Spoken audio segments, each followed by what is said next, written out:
Anything? What's been going on that side of the room? No, nothing.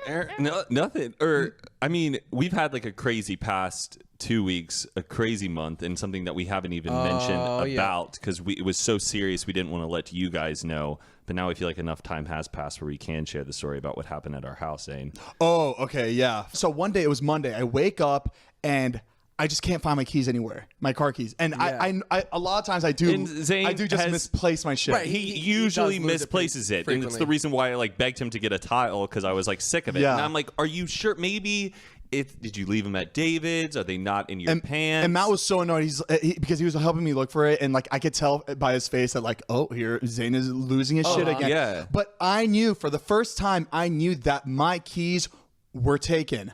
I don't know if it was by Matt, by Todd, but it was just taken that morning. So I'm looking around. I call Todd. I'm like, hey, Todd, because Todd was working out. I was like, Todd, did you take my keys? He's like, no. Like he was already annoyed that I'm even asking him. He's like, no. I was like, can you please like check your bag? Because if you didn't take them and Matt didn't take them, this is a big problem. Right. And he's like, no, I don't have them. And I remember specifically those keys were on that counter because I needed to grab something from Todd's car the night before, and he pointed at the keys. I'm like, no, those are my keys. And we went to bed right after. So like we were all sleeping. They were there on the kitchen counter. The tile, like logs in the location where you move around and stuff. And we see at 4 a.m., like 4:07 a.m., his keys. They got moved? They got moved. Yeah, it went out of range. Could you check the location of where they went, or it doesn't? No, it doesn't. Usually it has to be like tracked around like your Bluetooth or something like that. And you can't just like. And there's times where the tile does go out of range for some reason, but then it comes back. But it just went out of range and it just stayed out of range. So Matt and I go to check the cameras. And we're skimming through that time frame because we know exactly when they're. And our hearts are just. Yeah. You had like a bad gut feeling. I knew. I already in my head. I was like, I'm gonna see something. I'm gonna see something I don't want to see because you like. That's what's wrong with camera systems. You do, like it's. But you just don't want to see what you don't want to see. But your car was still there. Car was still there. Yeah. So I checked the cameras and then we see some dude walking onto our property. And we're like, get the fuck out of here. You're asleep in the house. Yeah, we're asleep in the house. So we followed this guy coming around the whole house. He comes around the house and I fucked up. I left a door. We never leave any doors open. We always turn on the alarm, I feel lock all the doors. That's always how it works. Yeah, and it's the one day when you slip up. Yep. Yeah. And we see you see this guy walking through like the side of the house, like that's so through creepy. These windows, and dude, my gut just hit the bottom of my and then body. You see him open the fucking door and walk right in. Oh my, you guys were in the house. In the house. All three of us. That's so scary. And he was in there for 12 to 15 fucking minutes. 12 to 15 minutes. And that's a long time. Yeah. And then he leaves the house and the one thing I noticed that he has on his person is my fly zapper. My fly zapper. My thing, my swatter. Fly zapper. So he takes that and then I wonder if he was like holding it as like a weapon, like in case like you guys came out and he would like a weapon. It doesn't do anything though. Like you come armed, you don't leave armed. Like you don't like. Yeah, but I think it was a souvenir. And I have knives. There's knives in the kitchen too. I agree with Mariah. I think it was a souvenir. Mm-hmm. Like it was just something quirky and fun he could bring back to his friends. It's crazy because there was other keys on the kitchen counter. There was Jeff's keys. There was other keys, and he only took my keys. But my car was in the garage. But Jeff's car keys. Jeff's car was right out there. Like he could have taken. Maybe he wanted that Lamborghini, not a Suburban. I understand that, but dude, if you can leave with something, leave with a car that you can.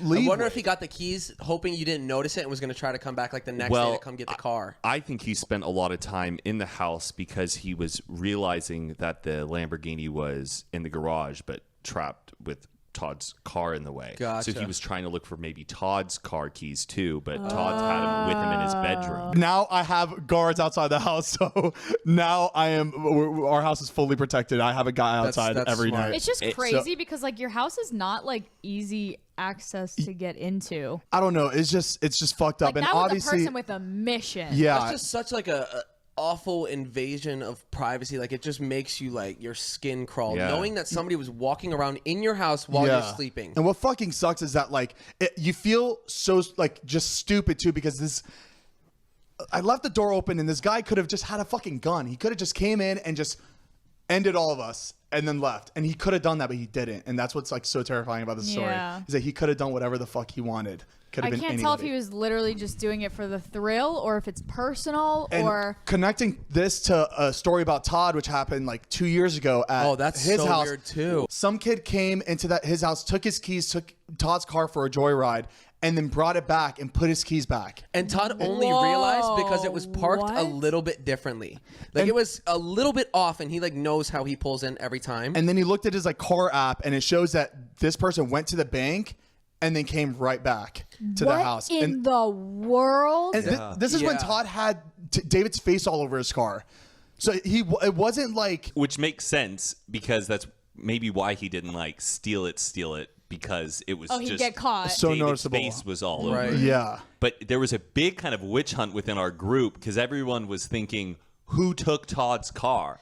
And nobody was owning up to it. And we were still all convinced that it was one of us, but nobody was owning up to it. Yeah. That happened when we were out of town, though, right? It was like a... We were out for Playlist Live. Right. Yeah. And then came back, so nobody was home. So that person knew that we're all out of town, which is why they did it. But what's so crazy about this fucking story is that if you just watched our stories, we were home. Right. We didn't go out. We were home, and this guy had the balls to come into the house knowing that we were all fucking sleeping. Yeah. That's nuts. He seems way too comfortable, too. Because he was in there for, one, a long time, two, casually knew what door to come in. Like, I don't know. It doesn't sit right. And he didn't look familiar either. So, like, this guy, like, we really looked up and down at these cameras. But what sucks is, obviously, like, we're in a time right now, everybody has masks on. So he's got a hoodie and a mask, and you literally cannot see any sort of features. But he does have a specific walk. Yeah, he's like, if you knew who this guy was, you would know immediately that that guy was that guy because he had this like very specific body. Yeah. And he's wearing tight jeans, so you knew what his legs like look like with his. But So why the fly zapper? I know. Why the fly zapper? I know. I just want to know why. Like, why did you take that? Didn't you say this was like the day after you guys posted on like your story or something that you were using the fly zapper? She's right. We were using the fly zapper 2 days before that on my story. So I wonder if someone saw weird. it and then they saw the fly zapper. They were like, oh, this is the one from the story. I'll just take it. So it's a souvenir. They definitely know who you are. It was a Target. Like, it was like... No, that's no question he knows who I am because he went for the Lamborghini keys instead of any car that was available. And when he left the house, he didn't even bother checking where the car was. He just went straight out. So in my head was like, he's coming back. He's been watching. Yeah. It was weird. I was telling my a couple of my friends told me this, and my handyman told me this too because I told him the story. And everybody says that this guy was comfortable enough to know everything about your house. So this could have been a friend of somebody that's been in your house, which is so fucked up. That's my theory because I keep thinking like if one of us happened to walk out into the living room and this dude was there, he would have been like, "Oh, hey, no, it's me. I'm just here to pick up some memory card for so and so. I didn't want to wake you." Like shit. Like they would have had some. They would have had some good excuse. There's no good excuse though. At 4 a.m, if you wake up and someone random is in your house, it makes no sense. It just sucks because like Zane stays up really late. Yeah. Like you're normally up until 4 o'clock. Up at I am up till 4 every night. It's like he heard that you're taking Ambien on this podcast and knew you'd be sleeping. Oh my Whoa! He's listening to this right now. He's just like, he's loving it. When we were watching the footage with the cops, we saw that this guy was not only not fully covered because he was showing his face, but he was touching everything with his fingers. Right. He had no gloves on. It didn't seem like this was his first time, or it didn't seem like he did this all the time. It just seemed like a random person. Not a professional. Exactly. He was touching everything, dude. He touched everything in the house. He touched the gates, everything with his bare hands. So the cops, they got fingerprints all around the house. Yeah, we got the fingerprint specialist. So they have everything, and all they need to do is just have this guy in custody or just match it through the DMV like system or something, because this guy left a lot of like evidence around basically. But yeah, Matt, tell them what happens. So once after. we passed off all that information onto them, we keep just rethinking it over in our heads. Why would this guy come in? Why would he break in? Has he come and checked out the place before?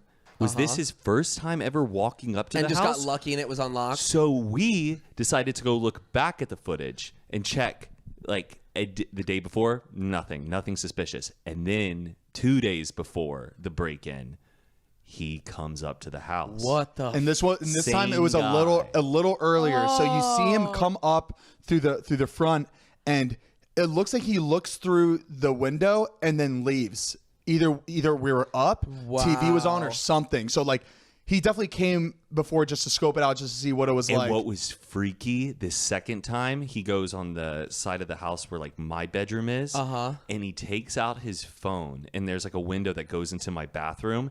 And guys, like, this is a window where I've always been like paranoid if somebody can like see into it, because if you could see me showering. But now the window's covered up. It's nothing to worry about anymore. But the guy takes out his phone and then holds it up to the window and starts like with his flashlight on and like either filming like the inside of the bathroom. Ew. Like, can you imagine like if I got And up he's just to by pee himself. and It's like you saw a and just saw flashlight? like a phone, a hand with a phone. God. Oh my gosh! So he didn't enter like the property, but he basically went around it to scope it out, and it was the same guy wearing that plaid jacket. He was wearing the same thing too. He was wearing the Really? same thing both nights. So he think he cute. He got a robber outfit. He dressed for the occasion. But like, I just want to know who this guy is, because I want to see if this guy's connected to anybody we know. I just want to know why he took the fly swatter. I know. I always have these fantasies in my head where they're in like the interrogation room and we're standing behind the one-way mirror, just watching it. And we're just like, ask him about the fly zapper. That's all I care about. Just ask him why he took the fly That's zapper. funny. I would love to know. Yeah, but it's just fucking scary. I told my neighbors about everything, and they're all getting cameras. None of my neighbors, nobody on the street has cameras. Just fucking nuts. But you have like a really like quiet, like it's not an area where you would think that there would be crime going on. It's very like quaint. So I'm not surprised that they didn't have cameras, but like they definitely need to have it. Yeah, no, they're actually all getting it after they heard what happened. Everybody has cameras now. Everybody has like security. Baby, we got the street locked up. I'm now part of the Nextdoor app, so I talk to all the neighbors and hear all the hot gossip about everyone on the street when the they're fucking sassy on those apps. Like whenever someone's like someone that came on the property, blah, blah, blah, and they'll just people under be like, who fucking cares? Like there's people that like It's like a social media thing. And they're just like, no, they're actually pretty funny, that what some of the shit that people say on there. But have you ever seen like